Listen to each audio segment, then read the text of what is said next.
안녕하세요. 반갑습니다. 사무실을 새로 오픈을 했어요. 멋있는 사무실을 오픈을 했고, 오늘은 주말이어서 주말에 일하러 나올 때는 이렇게 입고 나옵니다. 양복을 안 입고. 그래서 이렇게 편한 복장으로 찍게 됐고요. 오늘 하려고 한 거는 평소에 이제 하려고 그랬는데 자꾸 바빠서 미루다 보니까 못했던 주제를 하려고 합니다. 뭐냐면 법률사무원 채용에 관한 거예요. 제가 사무실을 확장하면서 사무직원을 뽑아야 되는데 어떻게 뽑아야 될지, 그리고 뭘 봐야 될지 이런 거가 되게 고민이 되더라고요. 그래서 주변에 다른 변호사들한테도 조언을 얻었고, 그리고 제가 이번에 직접 경험을 해보고 나니까 이런 점들이 중요하구나, 그리고 이런 점들을 좀 조언을 해주고 싶다, 이런 게 좀 생겼어요. 그래서 그거를 좀 나누려고 해요. 일단 지금은 법률사무원에 지원하는 지원자 입장에서 먼저 말씀을 드릴까 해요. 변호사들 입장은 나중에 다음 편으로 하겠습니다. 그래서 제가 봤을 때 이런 점들을 좀 조언해주고 싶더라 라는 점들을 얘기할게요. 왜냐하면 법률사무원을 하시는 분들이 상당히 많더라고요. 왜 그렇게 많은가 생각을 해봤는데 뭐 이제 사회가 많이 이제 실직이 많고 또 취업자가 좀 줄어드는 추세다 보니까 법률 분야에 종사하지 않았던 분, 법률하고 아무런 상관없는 전공을 가지신 분들도 사무원에 지원을 많이 하시더라고요. 그럼 그분들은 안 되고 법률 경력이 있어야 되냐? 그건 또 아니에요. 법률 사무원의 그 업무가 다 법이랑 관련된 거지만 꼭 법을 알아야만 할 수 있는 건 아니고, 법이랑 관련된 거는 차차 배워가도 되는 그런 것들입니다. 그래서 심지어 법률이랑 전혀 상관없는 과를 졸업하셨거나 법률이랑 전혀 상관없는 일을 한 뭐 7, 8년, 뭐 길게는 10년 하신 분들도 지원을 하시더라고요. 그래서 첫 번째, 준비를 어떻게 할 거냐. 일단 법률사무원이 왜 되려고 하는지 한번 생각을 해보시면 좋을 것 같고, 법률사무원이 갈 수 있는 곳이 상당히 많이 있어요. 일단은 로펌이 있고요. 대형 로펌이 있고, 그 다음에 중소형 로펌이 있고, 그 다음에 좀 작은 규모의 그 법률사무소들이 있고, 1인만 있는 개인 변호사 사무실이 있어요. 근데 자기가 이제 골라가기는 힘들죠. 하지만 변호사가 많으면은 좀 좋죠. 왜냐면 체계가 돼 있고 선배들한테 배울 수가 있으니까 그런 점이 장점이고, 그리고 로펌에 가면은 이제 급여가 높습니다. 대신에 로펌에 가는 직원들은 좀 스펙이 좋은 편이에요. 서울의 인서울 4년제를 나오신 분들이 주로 로펌의 송무직원이나 저기 비서로 갑니다. 제가 예전에 화우에 있었는데 거기도 대부분의 직원이 서울의 4년제 출신이셨던 것 같아요. 그리고 자, 하기로 마음을 먹었다. 그러면은 어떤 걸 잘해야 되느냐?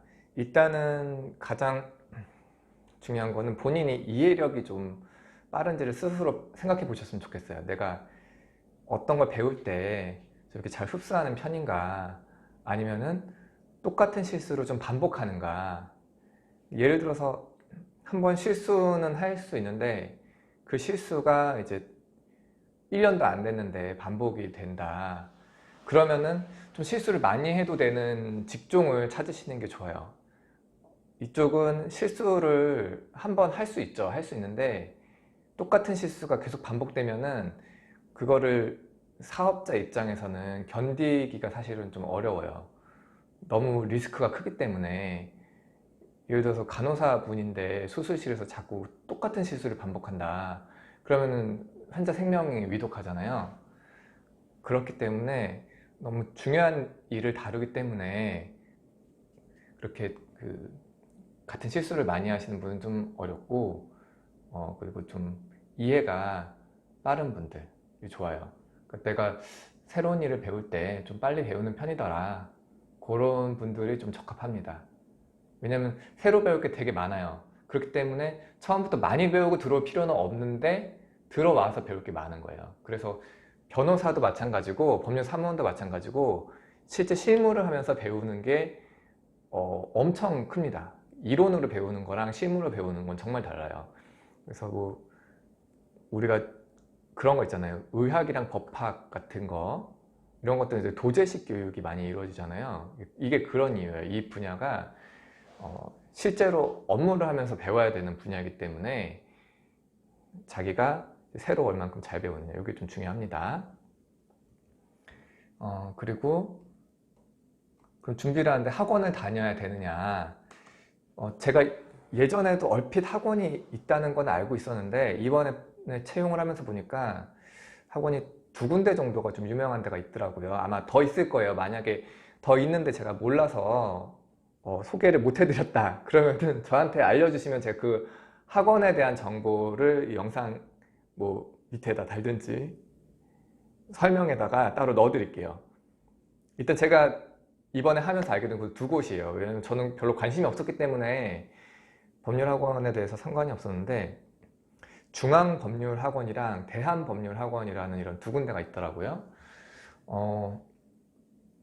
근데 뭐 둘이 위치랑 그리고 뭐 교과 과정 그런 건 잘 모르겠어요. 잘 모르겠고, 다만 뭐 법률 전반에 대해서 배우는 것 같더라. 그리고 뭐 민사, 형사, 뭐 민사소송, 형사소송 뭐 이런 법들을 배우는 것 같았어요. 거기 보면은 뭐 무슨 과정을 몇 시간 했는지 이런 게 나오더라고요. 사실 변호사들은 별 관심은 없는데 그래도 이렇게 뭘 배웠고 몇 시간 배웠다 뭐 이런 게 나오니까 좀 뭐랄까요, 좀 더 관심을 갖게 되고 본달까요? 그런 게 있고, 그래도 뭐 배웠으니까 아직 모르진 않겠네, 이런 생각을 해요. 그렇기 때문에 본인이 법학을 전공하지 않으셨어도 상관없어요. 그리고 경력이 없어도 상관없고. 그리고 학원을 다니는 거 추천하느냐, 잘 모르겠는데 비싸지 않으면 다니셔도 되지 않을까 싶어요. 내가 이거 찍기 전에 이거 얼마인지 물어볼 걸 그랬어요. 학원에 물어봐가지고 학원비 얼마나 되냐, 과정 하는데 뭐 몇 시간이나 드냐, 이런 거 좀 물어봤으면 좋았을 텐데, 제가 지원자 입장에서 지금 말씀을 드리는 거지만 저는 이제 채용자 입장이다 보니까 그것까지는 생각을 안 해봤네요. 어쨌든 법률 학원을 다니면은 좀 좋은 것 같긴 해요. 그리고 이 학원에서 저희가 채용 공고를 올리거든요. 일단은 학원에서 채용 공고를 올리는 게 아니라 변호사가 채용 공고를 올려요. 자기 지방 변호사회 사이트에. 그러면은 그러니까 저는 이제 서울지방변호사회 사이트에다가 구인 공고를 올리죠. 구인 공고를 올리면은 이 학원 사람들이 보고 자기네 사람들 몇 명을 추려요. 몇 명을 추려가지고 이력서를 한 번에 쫙 보내줘요. 그러면은 받는 입장에서도 한 번에 오니까 편하고, 이 사람들이 여기다 뭐라고 써주냐면은 이력서 뒤에다가 추천 문구를 써줘요. 예를 들어서 뭐 싹싹하고 일 잘하는 송무직원, 아니면은 뭐 인사성 밝고 뭐 잘 웃는 비서, 이런 식으로 써줘요. 그러면은 그게 실제로 만나보면은 정말 그런가 보다, 왜 이렇게 썼는지 알겠네, 약간 이해가 돼요. 그래서 그 추천 문구 뭐 최고로 추천합니다 막 이런 것도 있어요. 그래서 그게 그 채용하는 사람 입장에서는 상당한 도움이 되더라고요. 처음에는 이런 그 이메일들을 받았을 때, 아니 개인이 직접 보내야지, 왜 이 사람들이 내가 자기한테 뭐 물어나 봤어? 왜 나한테 이렇게 막 일방적으로 메일을 보내? 그런 식으로 생각했는데 나중에는 저희가 추가 채용을 할 때 보내달라 그랬어요. 그 사람들이 휴가 시즌이었거든요. 제가 법원 휴정기가 있어서 그때 이제 다들 쉬어요. 여기도 쉬는 거예요. 그래갖고 그 왜 안 보내주냐, 보내줘라. 그래서 실제로 저는 이제 개인적으로 온 사람들이 적극성이 있다고 생각을 하기 때문에 개인적으로 이메일을 보내온 사람들을 우선적으로 보려고 그랬는데, 결과적으로 봤을 때는 이 학원에서 추천한 분들이 또 상당히 추천할 만한 이유가 있어서 추천이 됐더라 라는 걸 느꼈어요.